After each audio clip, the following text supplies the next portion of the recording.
နောက်တစ်ခုကဒီဒုက္ခကိစ္စနဲ့ပတ်သက်ပြီးတော့အရေးကြီးဆုံးကျွန်တော်ပြောချင်တဲ့ဟလာချုပ်ငယ်ချက်ချုပ်တဲ့ချက်ပေါ့ဗျာဟလာဘာလဲဆိုလို့ရှိရင်ကျွန်တော်ကတောင်းဆိုနေတာကအခုမှမဟုတ်1988ခုနှစ်အောက်တိုဘာလလောက်တည်းကနေပြီးတော့ကျွန်တော် NLD ကနေပြီးတော့တွစ်ဆုံဆွေးနွေးပွဲလမ်းကြောင်းကိုကျွန်တော်တင်ခဲ့တယ်အလားတူပဲအခြားသောနိုင်ငံရေးပါတီဖွဲ့စည်းများလည်းဟလာတွစ်ဆုံဆွေးနွေးပွဲလမ်းကိုတင်ကြတယ်အမျိုးသားပြန်လည်တင်မြှောက်ရေးတိုင်းပြည်ငြိမ်းချမ်းသာရေးတိုင်းပြည်ဖွံ့ဖြိုးတိုးတက်ရေးတိုင်းပြည်မှာနိုင်ငံရေးပြဿနာများကိုနိုင်ငံရေးနည်းအဖြစ်ဖြည့်ရှင်းနဲ့ပတ်သက်ပြီးတော့ဟလာကျွန်တော်တောင်းဆိုတဲ့အခါဘာလဲဆိုရင်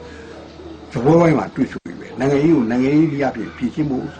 အဲ့တော့အဲ့ဒီဟာဖြည့်ရှင်းတဲ့နေရာမှာဟလာဘလို့ဒီလိုတက်ဖြည့်ရှင်းလို့မရဘူးခင်ဗျဩဇာရှိတဲ့လူတွေနိုင်ငံရေးဩဇာရှိတဲ့လူတွေဖြည့်ရှင်းရတယ်ဥပမာဗျာဘိုးကျောင်းအောင်ဆန်းအင်္ဂလိပ်နဲ့တွေ့ချုံတယ်ဟလာအလျှော့ပေးရတာတွေအများကြီးရှိခဲ့တယ်ဟလာလက်ရောတာတွေအများကြီးရှိခဲ့တယ်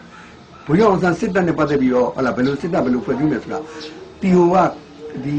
ဒီလင်္ကာကန်ဒီမြို့မှာသွားပြီးတော့ဆွေးနွေးရတယ်အလျှော့ပေးရတာတွေအများကြီးရှိတယ်လက်ရောတာတွေအများကြီးရှိခဲ့တယ်ဘိုးကျောင်းအောင်ဆန်းပင်လုံမှာတိုင်းသားတွေနဲ့တွေ့ခဲ့တယ်အများကြီးအလျှော့ပေးရတာရှိတယ်အများကြီးလက်ရောတာရှိတယ်ဒါတွေကကျွန်တော်အသေးစိတ်တွေမပြောချင်တော့ပါဘူးဆိုလိုတာကခေါင်းဆောင်တယောက်အဲ့ဒီအချိန်မှာဘာဖြစ်လဲဘိုးကျောင်းအောင်ဆန်းဘလို့အဲ့လိုလက်ရောခြင်းအလျှော့ပေးခြင်းတွေနဲ့အဖြေတစ်ခုထွက်လာအောင်လုပ်နိုင်တာဘိုးကျောင်းအောင်ဆန်းနိုင်ငံရေးဩဇာရှိတဲ့ပုံကမဟုတ်ဘူးဆိုရင်အောက်ကသဘုံထကုန်မယ်အောက်ကလူက level တက်လီကုန်မယ်နော်အခုကျွန်တော်တိုင်းပြည်မှာပြဿနာတွေအကြီးကြီးနည်းနည်းသေးသေးကွင်းဖို့ရှင်းနိုင်တဲ့လူဟာအမှန်တမ်းပြောရင်ဒေါ်စန်းစုကြည်တယောက်ပဲရှိကျွန်တော်ဘက်ကပြောရင်ဒေါ်စန်းစုကြည်တယောက်ပဲရှိတယ်ကျွန်တော်ရှင်းလို့မရဘူးအလားတူပဲအခြားသောပုဂ္ဂိုလ်များရှင်းလို့မရ